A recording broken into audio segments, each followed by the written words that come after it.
ಈಗೇನ consult award ಮಾಡಿದ್ದಾರೆ. ಏನಪ್ಪಾ ಒಣ ಬೇಸಾಯಕ್ಕೆ 25 ಲಕ್ಷ ಅಂತೆ, ನೀರಾವರಿ 30 ಲಕ್ಷ ಅಂತ. ಅದಕ್ಕೂ ನಮ್ಮ ರೈತರು ರೆಡಿ ಅದಾರ. ಒಟ್ಟು ನೀವು ನಮ್ಗೆ ಏನದ ಎಷ್ಟಾಗತ್ತೆ ಕೊಟ್ಟು ಮೊದಲು ನಮ್ಮ ಕಾಲುವೆ ನೀರು ಹರಿಸ್ತಿರ್ತಾರೆ. ಅದನ್ನು ಕೂಡ ಇವತ್ತು ಮಾಡಕ್ ರೆಡಿ ಇಲ್ಲ. ನಾನು ನಿಮ್ಮ ಮಾತು ಹೇಳ್ತೇನೆ, ನಮ್ಮ ನಾಗರ ಭಟ್ಟ ಏನಪ್ಪಾ ಅಂದ್ರೆ 2017-18ರಲ್ಲಿ ನೀರಾವರಿ ಆಗಿದೆ. 2018ರಲ್ಲಿ ಟೆಂಡರ್ ಆಗಿದೆ. ಯಾವ್ದಪ್ಪ ಅಂದ್ರೆ ಮೇನ್ ಜಾಕ್ವೆಲ್ ಟೆಂಡರ್ ಆಗಿತ್ತು. ನಂತರ ಅದು ಕಾಲುವೆಗಳು ಮೇನ್ ಕಾಲುವೆಗಳನ್ನ ಟೆಂಡರ್ ಆಗಿದೆ. ಎರಡು ಸೇರಿಸಿದ್ರೆ 15ರಿಂದ 14 ಕಿಲೋಮೀಟರ್ ಮೇನ್ ಕಾಲುವೆ. ಆ 14 ಕಿಲೋಮೀಟರ್ ಪಾಪ ರೈತರು ನೀರನ್ನು ಬರಲಿ ಬಿಡಪ್ಪ ಅಂತೇಳಿ ಅದ್ರಲ್ಲಿ 195% ರೈತರು ಆಯ್ತ್ರಿ ನೋಟಿಸ್ ಕೊಡ್ರಿ ಮುಂದೆ ಬರಲಕ್ಕ ನೀವು ಮೊದಲು ಕಾಲುವೆ ಮಾಡಿದಾರೆ. ಅದ್ರೊಳಗೆ ಏನಾಗ್ಬಿಡ್ತಪ್ಪ, ಕೆಲವು ಜನ ಅವ್ರ ಸಂಬಂಧಿಕರು ಈ ಕಡೆ ಎಲ್ಲ ಅದಾರ ಚಿಮ್ಲಿ, ನೀವ್ ಮಾಡಿದಪ್ಪ ಅಂತಂದ್ರೆ ಜಲ್ದಿ ಬರಲ್ಲ, ನಾನು ಬರಾಬರಿ 15 ವರ್ಷ ಅಡ್ಡಾಡಕತ್ತೀನಿ, ನನ್ಗೆ ಏನೋ ಬಂದಿಲ್ಲ, ನಾವು ಅಜ್ಜಿ ಏನ್ ಮಾಡ್ಬಿಟ್ರಪ್ಪ ಅಂದ್ರೆ ಬಂದಿಟ್ಬಿಟ್ರ ಕಾಲುವೆ. ಆಯ್ತಪ್ಪ, ಇದನ್ನ ಮೊದಲು ಅವಾರ್ಡ್ ಕಾಪಿ ಕೊಡ್ರಿ, ರೊಕ್ಕ ಯಾವಾಗ ಕೊಡ್ರಿ, ಅಟ್ಲೀಸ್ಟ್ ಅದನ್ನ 4 ಮಾಡಿ 6 9 ಮಾಡಿ ಅವಾರ್ಡ್ ಕಾಪಿ ಕೊಟ್ಟು ಮರ್ದಿನ ಚಲೋ ಮಾಡ್ರಿ ಅಂತ ಅವ್ರು ಹೇಳಿದ್ರೆ. ಕೇವಲ 4 ಜನ ರೈತರು ಉಳಿದಿದ್ದಾರೆ. 4 ಜನ ರೈತರು ಒಟ್ಟೋದು ಸೇರಿ ಎಷ್ಟಪ್ಪ ಅಂತಂದ್ರೆ 1.5 ಕಿಲೋಮೀಟರ್ ಕೂಡ ಇಲ್ಲ. ಅದು 1.5 ಕಿಲೋಮೀಟರ್ ಪೂರ್ಣಗೊಳಿಸಿದ್ರೆ ಬರೀ ನಾವೇನ್ ಕೇಳಕತ್ತಿದೀವಪ್ಪ ಅಂದ್ರೆ ನೀವು 4 ಜನರಿಗೆ ಅವಾರ್ಡ್ ಕಾಪಿ ಕೊಡ್ರಿ, ಆಮೇಲೆ ಉಳಿದಂದ್ರೆ ನಿಮ್ಗ ಕೊಡ್ಕೋತವ್ರು 3-4 ತಿಂಗಳದಾಗ ಕ್ಲಿಯರ್ ಮಾಡ್ರಿ. ಆ 4 ಜನ ಯಾರು ತಕರಾರು ಮಾಡಿದಾರಲ್ಲ ಅವ್ರಿಗೆ ಒಂದು ಅವಾರ್ಡ್ ಕಾಪಿ ಕೊಟ್ಟು ನೀವು ಕೆಲಸ ಚಾಲೂ ಮಾಡ್ರಿ ಅಂತ ನಾವು ಹೇಳ್ತಾ ಇದೀವಿ. ಇದು ಬಂದಾಗಿ ಇವತ್ತಿಗೆ ಎಷ್ಟಂದ್ರೆ 3ರಿಂದ 4 ವರ್ಷ ಆಯ್ತು. 4 ವರ್ಷ ಆಗಿದೆ. ಈಗಾಗಲೇ ಕಾಲುವೆಗಳು ಕೂಡ ಅಲ್ಲಿ ಏನಾಗತ್ತಪ್ಪ ಅಂದ್ರೆ ಗಿಂಟಿ ಬೆಳೆಯಕತ್ತಾವ. ಅದಕ್ಕೆ ನಮ್ಮದೇನಿದೆ ಅಂದ್ರ ನೀವು ಮೇನ್ ಕಾಲುವೆ ಮಾಡ್ರಿ. ಮೇನ್ ಕಾಲುವೆ ಮಾಡಿ ಅಲ್ಲಿ ಹಳ್ಳಿಗೆ ಹಳ್ಳಕ್ಕೆ ಲೀಕ್ ಲಾಸ್ಟ್ ಡೆಡ್ ಒಂದು ಹಳ್ಳಕ್ಕೆ ಲೀಕ್ ಕೊಟ್ರೆ ಏನಾಗುತ್ತೆ, ಹಳ್ಳದಾಗ ನೀರು ಇರ್ತಾವ. ನಮ್ಮ ರೈತರು ಅದರೊಳಗೆ ಒಂದಿಷ್ಟು ಏನರ ಬೆಳ್ಕೊಂಡು ನೆಮ್ಮದಿಯಿಂದ ಜೀವನ ಮಾಡ್ತಾರೆ. ಅದಕ್ಕೆ ನಾವು ಹೇಳಕತ್ತಿದ್ದೀವಿ. ಅದಕ್ಕೆ ಇದು ನಾ ಇವತ್ತಿನ ಜನಪ್ರತಿನಿಧಿಗಳು ಎಲ್ಲರೂ ಕೂಡ ನಮ್ಮ ಮನೆ ಆಗ್ರಹ ಮಾಡಿದ್ದೇನೆ. ಅದಕ್ಕೆ ಇವತ್ತು ನಾವು ಹೇಳೋದು ಇಷ್ಟೇ, ಏನಪ್ಪಾ ಅಂದ್ರೆ ನೀವು 1 ತಿಂಗಳೊಳಗಾಗಿ ಈ ನಾಗರಭಟ್ಟ ಏತ ನೀರಾವರಿ ಏನು 1.5 ಕಿಲೋಮೀಟರ್ ಉಳಿದಿದೆ, ಏನ್ 4 ಜನ ಮಂದಿ ರೈತರು ಏನ್ ತಕರಾರು ಮಾಡಿದ್ರೆ ಅವ್ರಿಗೆ ಕೂಡಲೇ ಅವಾರ್ಡ್ ಕಾಪಿ ಕೊಡಿ. ಉಳಿದವ್ರ ಹಾಕಿ ಮಾಡ್ಬಿಟ್ರಿ ಕಾಲುವೆ. ಅವ್ರು ಏನಿಲ್ಲ ಮೊದಲು ನೀರು ಬರಲಿಲ್ಲ ಮಾರೆ, ನಾನು ಹೊಲನೂ ಹೋಯ್ತು, ಈ ಕಡೆ ಏನು ಕಾಲುವೆ ಮಾಡಿದ್ರೆ ನೀರನ್ನು ಬರಲಿಲ್ಲ ಇತ್ತೀಚೆಗೆ ಅವರು ಗುಳ್ಳಾಡಕತ್ತಾರ. ಅದಕ್ಕೆ ಅಟ್ಲೀಸ್ಟ್ 4 ಜನರಿಗೆ ಏನಿದೆ, 4 ಜನರಿಗೆ 3 ವರ್ಷ ಆದ್ರೂ ಕೂಡ ಅವಾರ್ಡ್ ಕಾಪಿ ಮಾಡಕ್ ಕೊಡಲ್ಲಪ್ಪ ಅಂದ್ರೆ ಇವತ್ತಿನ ಈ ಭಾಗದ ಜನಪ್ರತಿನಿಧಿಗಳು ಸರ್ಕಾರ ತಲೆ ತೆಗೆಸ್ಬೇಕು. ನಾವು ತಲೆ ತೆಗೆಸ್ಬೇಕು. ನಮ್ಗ ರಾಜಕಾರಣಿಗಳಿಗೆ ಮತ್ತು ಜನಪ್ರತಿನಿಧಿಗಳಿಗೆ ಮತ್ತು ಈ ಅಧಿಕಾರಿಗಳಿಗೆ ನಾಚಿಕೆ ಇಲ್ಲ, ಮನುಷ್ಯತ್ವ ಅನ್ನೋದು ಬೇಕಲ್ಲ. ಬರೀ 4 ಜನ ರೈತರಿಗೆ ಮಾಡಿಕೊಟ್ಟಿದ್ರೆ ಇವತ್ತು 30 ಹಳ್ಳಿಯ ಜನ, ಸುಮಾರು ನಮ್ಮ ಅಧ್ಯಕ್ಷರು ಹೇಳಿದ್ರು 3,200 ಹೆಕ್ಟರ್ ಅಂತಂದ್ರೆ ಸುಮಾರು 8,000 ಎಕರೆ ಮ್ಯಾಲೆ ಆಗುತ್ತೆ, ಅಷ್ಟು ನೀರಾವರಿ ಆಗ್ತಿತ್ತು. ಅದಕ್ಕೆ ಇದನ್ನ ಮಾಡ್ಬೇಕು. 1 ತಿಂಗಳೊಳಗೆ ಮಾಡಲಿಲ್ಲ ಅಂತಂದ್ರೆ ನಮ್ಮ ಚಿನ್ನಪ್ಪಣ್ಣ ಪೂಜಾರಿಯವರ ನೇತೃತ್ವದಲ್ಲಿ ಹಾಗೂ ನಮ್ಮ ಶಶಿಕಾಂತ್ ಗುರೂಜಿಯವರ ರಾಜ್ಯ ರೈತ ಸಂಘ ಹಸಿರು ಸೇನೆ ನೇತೃತ್ವದಲ್ಲಿ ಇವತ್ತು ಎಲ್ಲಾ ಭಾಗದ ರೈತರನ್ನು ಸುಮಾರು 30 ಹಳ್ಳಿಯ ರೈತರನ್ನ ಒಗ್ಗೂಡಿಸಿಕೊಂಡು ಇವತ್ತು ನಾವು ದೊಡ್ಡ ಉಗ್ರವಾದಂತಹ ಹೋರಾಟವನ್ನ ನಾವು ಆದಿಮಟ್ಟಿಯಲ್ಲಿ SLO ಆಫೀಸ್ ಮುಂದೆ ಮತ್ತು ಜನಪ್ರತಿನಿಧಿ ಮನೆ ಮುಂದೆ ಹೋರಾಟ ಮಾಡ್ತೀವಿ ನಾವು. ಯಾಕಂತಂದ್ರೆ ನಮಗೆ ಯಾವ ಜನಪ್ರತಿನಿಧಿಯ ವಿರುದ್ಧ ಆಗ್ಲಿ ಯಾವುದೇ ಪಕ್ಷದ ವಿರುದ್ಧ ಆಗ್ಲಿ ನಾವಲ್ಲ. ನಮಗೇನಪ್ಪ ರೈತರಪ್ಪ ಅಂತಂದ್ರೆ ನಾವು ಎಲ್ಲಾ ಪಕ್ಷದಲ್ಲಿ ಇರ್ತೀವಿ, ಎಲ್ಲರೂ ಓಟ್ ಹಾಕಿರ್ತೀವಿ. ಊರೊಳಗಂತಂದ್ರೆ ಎಲ್ಲಾ ರೈತರು ಎಲ್ಲಾ ಪಕ್ಷದಲ್ಲಿ ಇರ್ತಾರೆ.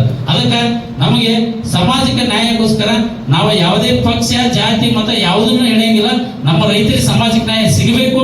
ಆ ನಿಟ್ಟಿನಲ್ಲಿ ನಾವು ಉಗ್ರವಾದಂತ ಹೋರಾಟ ಮಾಡ್ತೀವಿ ಅಂತೇಳಿ ಈ ಒಂದು ಪ್ರೆಸ್ ಮೀಟಿಂಗ್ ಮುಖಾಂತರ, ಈ ವೇದಿಕೆ ಮುಖಾಂತರ ಸಂಬಂಧಪಟ್ಟ ಅಧಿಕಾರಿಗಳಿಗೆ ಮತ್ತು ಜನಪ್ರತಿನಿಧಿಗಳಿಗೆ ಎಚ್ಚರಿಕೆಯನ್ನು ಕೊಡ್ಲಕ್ಕೆ ಬಯಸ್ತೀವಿ. ನಾನು ನಿಮ್ಗೆ 1 ತಿಂಗಳು ಟೈಮ್ ಕೊಟ್ಟಿದ್ದೀನಿ. ನಾವು 1 ತಿಂಗಳೊಳಗೆ ನೀವು ಮಾಡಬೇಕು ಅಂತೇಳಿ ಈಗಾಗಲೇ ಮೊನ್ನೆ ಈ ಭಾಗದ ಶಾಸಕರು ನಾನು ಆ ವಿಷಯವನ್ನ ನಾಗರಭಟ್ಟದಲ್ಲಿ ಪ್ರಸ್ತಾಪ ಮಾಡಿದ ನಂತರ ಹೋಗಿ ಮೀಟಿಂಗ್ ಮಾಡಿದಾರೆ ಅಂತ ಹೇಳಿದ್ದಾರೆ. ಎಲ್ಲ ಅಧಿಕಾರಿಗಳು ಕರೆದಂತೆ. ಬಟ್ ಅದಕ್ಕೆ ಕ್ವಿಕ್ ಆಗಿ ಬಟ್ 1 ತಿಂಗಳೊಳಗೆ ಅದು ಮಾಡಿಸುವಂತ ಕೆಲಸ ನಾವು ಮಾಡಿಕೊಡ್ಬೇಕು. ಮಾಡಿಕೊಡದೆ ಹೋದ್ರೆ ನಾವು ಉಗ್ರವಾದಂತ ಹೋರಾಟವನ್ನು ನಾವು ಮಾಡ್ತೀವಿ ಅಂತ ಮಾತನ್ನು ಹೇಳ್ತಾ, ಅದರ ಜೊತೆಗೆ ನಮ್ಮ ಮುದ್ದೇಬಿಹಾಳದ ಕೆರೆಗಳು ಹೈಯೆಸ್ಟ್ ಕೆರೆಗಳು ಇದ್ರಿ ಅಧ್ಯಕ್ಷರೇ, ಮುದ್ದೇಬಿಹಾಳದ ಸುಮಾರು 36ಕ್ಕಿಂತ ಹೆಚ್ಚು ಕೆರೆಗಳು ನಮ್ಮ ತಾಲೂಕಿನಲ್ಲಿ ಇದಾವೆ. ಇವತ್ತು ಆ ಕೆರೆಗಳಿಂದನೇ ನಮ್ಮ ರೈತರ ಜೀವನ ನಡೆದು. ಅದಕ್ಕೆ ಏನಾಗಿದೆ ಅಂತಂದ್ರೆ ಎಲ್ಲಾ ಕೆರೆಗಳೊಳಗೆ ಕಂಟಿ ಬೆಳೆದ್ಬಿಟ್ಟವು. ಕಂಟಿ ಬೆಳೆದವ, ಅದರ ಜೊತೆಗೆ ಸೀಲ್ ತುಂಬಿದೆ, ಮಣ್ಣು ತುಂಬಿದೆ. ಅದರ ಜೊತೆಗೆ ಏನಪ್ಪಾ ಅಂತಂದ್ರೆ ಎಲ್ಲಾ ಕೆರೆಗಳು ಒತ್ತುವರಿ ಆಗಿಬಿಟ್ಟಿದವು. ಎಲ್ಲಾ ಕೆರೆಗಳು ಒತ್ತುವರಿ ಆಗಿಬಿಟ್ಟವ. ಈಗ ಏನಪ್ಪಾ ಅಂತಂದ್ರೆ 10-20 ಎಕರೆನೂ ಸಿಗವಲ್ಲ. ಎಲ್ಲ 50-60 ಎಕರೆ ಕೆರೆ ಅದಾವ. ಅದಕ್ಕೆ ನಾನು ಹೇಳ್ತಾ ಇರೋದು, ಕೂಡಲೇ ಏನು ಕೆರೆಗಳದವನ್ನ ಅವಕನ್ನ ಇವತ್ತು ಕಂದಾಯ ಇಲಾಖೆಯ ಮೂಲಕ ಇವತ್ತು ಏನಪ್ಪಾ ಅಂತಂದ್ರೆ ನೀವು ಅದನ್ನ ಸರ್ವೆ ಮಾಡಿಸಿ ಹದ್ದುಬಸ್ತು ಮಾಡಿ ಸುತ್ತ ಆ ಏನಿದೆ ಎಷ್ಟು ಕೆರೆ ಏರಿಯಾ ಇದೆ ಅದು ಸುತ್ತ ನೀವು ಕತ್ತಿ ಬೇಲಿನ ಹಾಕಿ ಆ ಮಣ್ಣನ್ನು ತೆಗೆದು ಮತ್ತು ಆ ಕಂಟಿಯನ್ನು ತೆಗೆದು ಎಲ್ಲ ತೆಗೆದಪ್ಪ ಅಂದ್ರೆ ಊರೊಳಗೆ ಕುಡಿಯಕ್ಕೆ ನೀರಾಗುತ್ತೆ, ದನಕರುಗಳಿಗೆ ನೀರಾಗುತ್ತೆ. ಆ ಕೆರೆಗಳಿಂದ ಏನಾಗುತ್ತಪ್ಪ ಅಂದ್ರೆ ಅಂತರ್ಜಲ ಮಟ್ಟ ಹೆಚ್ಚಾಗಿ ಇವತ್ತು ಬೋರ್ವೆಲ್ಗಳಿಗೆ ನೀರಾಗಿ ರೈತರು ನೆಮ್ಮದಿಯಿಂದ ಜೀವನ ಮಾಡೋಕ್ಕಾಗುತ್ತೆ. ಆ ನಿಟ್ಟಿನಲ್ಲಿ ಇವತ್ತು ಮಾಡ್ಬೇಕಂತ ನಾವು ಆಗ್ರಹ ಮಾಡ್ತಾ ಇದ್ದೇವೆ. ಈ ಎರಡು ವಿಷಯವನ್ನು, ಒಂದು ನಾಗರಮಠ ಮತ್ತು ಕೆರೆಗಳು, ಎರಡು ವಿಷಯವನ್ನು ಇಟ್ಟುಕೊಂಡು ನಾವು 1 ತಿಂಗಳು ಟೈಮ್ ಕೊಟ್ಟಿದ್ದೇವೆ. 1 ತಿಂಗಳೊಳಗೆ ಇದಕ್ಕೆ ಏನಾದರೂ ಒಂದು ಪರಿಹಾರ ಕಂಡುಕೊಳ್ಳಿಲ್ಲಪ್ಪ ಅಂದ್ರೆ ನಾವು ಉಗ್ರವಾದಂತ ಹೋರಾಟವನ್ನು ಮಾಡ್ತೇವೆ ಅನ್ನೋ ಮಾತನ್ನ ಹೇಳಕ್ ಬಯಸ್ತೇವೆ. ಈಗಾಗಲೇ ನಮ್ಮ ಅಧ್ಯಕ್ಷರು ಹೇಳಿದ್ರು, ಇನ್ನು ಮುಂದೆ ನಿಮ್ಮ ಕೊಳ್ಳಾಗ ಈ ಟ್ರಾವೆಲ್ ಇರಲೇಬೇಕು ಅಂತ ಹೇಳಿದ್ರು. ಅದಕ್ಕೆ ನಾನು ಹೇಳ್ತಾ ಇದ್ದೇನೆ, ಅಧ್ಯಕ್ಷರು ನಮಗೆಲ್ಲರೂ ಹೇಳಿದರೆ, ನಾನು ರೈತರ ವಿಷಯದೊಳಗೆ ಬಂದಾಗ ರಾಜಕಾರಣ ಬಿಟ್ಟು ಹೋಗುತ್ತೇನೆ ವಿನಃ, ಪಕ್ಷ ಬಿಡ್ತೀನಿ ವಿನಃ, ಪಕ್ಷ ಬಿಟ್ಟು ಹೋಗ್ತೀನಿ ವಿನಃ, ಆದರೆ ರೈತರಿಗೆ ಸಿಗಬೇಕಾದ ಸಾಮಾಜಿಕ ನ್ಯಾಯಕ್ಕೆ ಹೋರಾಟ ಮಾಡೋದ್ರಲ್ಲಿ ನಾವು ಕಾಂಪ್ರಮೈಸ್ ಇಲ್ಲ ಅನ್ನುವಂಥ ಮಾತನ್ನು ಬಹಳ ಸ್ಪಷ್ಟವಾಗಿ ನಾನು ಹೇಳಕ್ ಬಯಸ್ತೇನೆ. ಯಾವುದೇ ಇರಲಿ, ನಾ ಇರುವಂತ ಪಕ್ಷನೇ ಇರಲಿ, ಇನ್ನೊಂದು ಪಕ್ಷನೇ ಇರಲಿ, ನಮ್ಮವರ MLA ಇರಲಿ, ಅಪೋಸಿಟ್ ಪಾರ್ಟಿಯ MLA ಇರಲಿ, ನಮಗೇನೂ ಸಂಬಂಧ ಇಲ್ಲ. ನಮಗೇನಪ್ಪಾ ಅಂತಂದ್ರೆ ಸಾಮಾಜಿಕ ನ್ಯಾಯ ಸಿಗಬೇಕು. ಆ ನಿಟ್ಟಿನಲ್ಲಿ ನಾವೆಲ್ಲರೂ ಕೂಡ ಹೋರಾಟ ಮಾಡ್ತೇವೆ ಅನ್ನುವಂಥ ಮಾತನ್ನು ಹೇಳ್ತಾ, ದಯವಿಟ್ಟು ಈ ಪತ್ರಿಕಾ ಮಾಧ್ಯಮದ ಮುಖಾಂತರ ಮುದ್ದೇಬಿಹಾಳ ತಾಲೂಕಿನ ಎಲ್ಲ ರೈತರಿಗೆ ನಮ್ಮ ಮನವಿಯನ್ನು ಮಾಡ್ಕೋತಾ ಇದ್ದೇನೆ. ದಯವಿಟ್ಟು ಇದು ನಿಮ್ಮ ಸಮಾವೇಶ, ಇದು ನಿಮ್ಮ ಹೋರಾಟ. ಅದಕ್ಕೆ ನಿಮಗೆ ಏನು ಸಾಮಾಜಿಕ ನ್ಯಾಯ ಬೇಕು ಆ ಪಡಿಲಿಕ್ಕೆ ಇದೊಂದು ನಾವು ಜಿಲ್ಲೆಯಲ್ಲಿ ದೊಡ್ಡ ಒಂದು ಬೃಹತ್ ಸಮಾವೇಶವನ್ನ ಮಾಡೋದ್ರ ಮುಖಾಂತರ ರೈತರ ಏನು ಸಮಸ್ಯೆಗಳ ಅವೆಲ್ಲಗಳನ್ನ ಸರ್ಕಾರಕ್ಕೆ ಹಕ್ಕೊತ್ತಾಯ ಮಾಡುವಂಥದ್ದನ್ನ ನಾವು ಏನಪ್ಪ ಮನವಿ ಮುಖಾಂತರ ಸರ್ಕಾರಕ್ಕೆ ಅರ್ಪಿಸುವಂತ ಕೆಲಸವನ್ನ ಅವತ್ತು ನಮ್ಮ ಅಧ್ಯಕ್ಷರು ಮತ್ತು ನಮ್ಮ ಗುರುಜಿಯವರು ಮಾಡ್ತಾ ಇದ್ದಾರೆ. ಈ ಭಾಗದ ಶಾಸಕರು ಏನ್ ಮಾಡ್ತಾರೋ, ಸರ್ಕಾರ ಏನ್ ಮಾಡತೈತಿ? ಯಾಕಂದ್ರೆ 7-8 ವರ್ಷದ ಯೋಜನೆ ಎಲ್ಲ ರೆಡಿಯಾಗಿ ವರ್ಕ್ ಮುಗಿದು ಸುಮಾರು 14-15 ಹಳ್ಳಿ ರೈತರ ಇವತ್ತು ನೆಮ್ಮದಿಯಾಗಿ ಜೀವನ ಸಾಗಿಸಬಹುದು. ಸುಮಾರು 7-8 ಸಾವಿರ ಎಕರೆ ಜಮೀನ ನೀರಾವರಿ ಆಗುವುದು 10 ವರ್ಷದಲ್ಲಿ ಇವತ್ತು ಆ ರೈತ ಎಷ್ಟು ನೂರಾರು ಕೋಟಿ ರೂಪಾಯಿ ಇವತ್ತು ಲಾಸ್ ಆದ. ಉತ್ಪಾದನೆ ಬೆಳೀತಿದ್ದ, ತಾನು ಕೂಡ ಪ್ರಬಲ ಆಗ್ತಿದ್ದ. ಭಾಗದಾಗ ನೀರಾವರಿ ಇಲ್ದಾರ ರೈತ ಸಾಕಷ್ಟು ಆತ್ಮಹತ್ಯೆ ಮಾಡ್ಕೊಂಡು ಗೋವಾ, ಮುಂಬೈ 10,000 ಸಂಬಂಧ ದುಡಿಯಾಕೊಂಟಾರ. ಅದಕ್ಕಾಗಿ ಇವನ್ನೆಲ್ಲ ಕೂಡ ಇವತ್ತ ನಮ್ಮ ಏನು ಶಾಂತಗೌಡರು ಇವತ್ತು ನಮ್ಮ ರಾಜ್ಯ ಉಪಾಧ್ಯಕ್ಷರಾಗಿ ಇವತ್ತು ಅವರು ಕೂಡ ನಮ್ಮ ಸಂಘಟನೆ ಒಳಗೆ ಬರಮಾಡಿಕೊಂಡಿವಿ. ಅವರ ನೇತೃತ್ವದಾಗ ಮತ್ತು ರಾಹುಲ್ ಅವರ, ಸಂಗಮೇಶ್ ಅವರ, ನಮ್ಮ ಶಶಿಕಾಂತ್ ಗುರೂಜಿ ಅವರು ಮತ್ತು ಅದೇ ರೀತಿಯಾಗಿ ನಮ್ಮ ಮಗಳು ಕೂಡ ಆಚಾರ್ಯ ಡಾಕ್ಟರ್ ಮುರುಘರಾಜೇಂದ್ರ ಅಪ್ಪಾಜಿ ಅವರು, ಹಲವಾರು ಪರಮ ಪೂಜ್ಯರ ನೇತೃತ್ವದಲ್ಲಿ ಇವತ್ತು ನಾವು ನಾಳೆ 8ನೇ ತಾರೀಕು, ಮೇ 8ನೇ ತಾರೀಕು ಬೃಹತ್ವಾದ ಜಾಗೃತ ಸಮಾವೇಶವನ್ನು ಮಾಡ್ತಾ ಇದ್ದೀವಿ. ಹೀಗೆ ಹಲವಾರು ಜ್ವಲಂತ ಸಮಸ್ಯೆಗಳು ಬಂದವು. ಇನ್ನು ಮುಂದೆ ನಾವು ಪ್ರತಿಯೊಂದು ಹಳ್ಳಿ ಒಳಗೆ ರೈತ ಸಂಘ ನಾವೆಲ್ಲ ಒಗ್ಗಟ್ಟಾಗಿ ರೈತ ಸಂಘಟನೆಗಳು ಆಗಲಿಲ್ಪ ಅಂದ್ರೆ ರೈತರ ಪದಕ್ಕೆ 100% ಬೀದಿಗೆ ಬರುತ್ತೆ. ಯಾಕಪ್ಪ ಅಂದ್ರೆ ಈಗಾಗಲೇ ವಿದ್ಯುತ್ತನ್ನು ಖಾಸಗೀಕರಣ ಮಾಡತ್ತಾರು, ನೀರಾವರಿಯನ್ನು ಖಾಸಗೀಕರಣ ಮಾಡತ್ತಾರು, ಎಲ್ಲ ಕೂಡ ಖಾಸಗೀಕರಣ ಮಾಡತ್ತಾರ.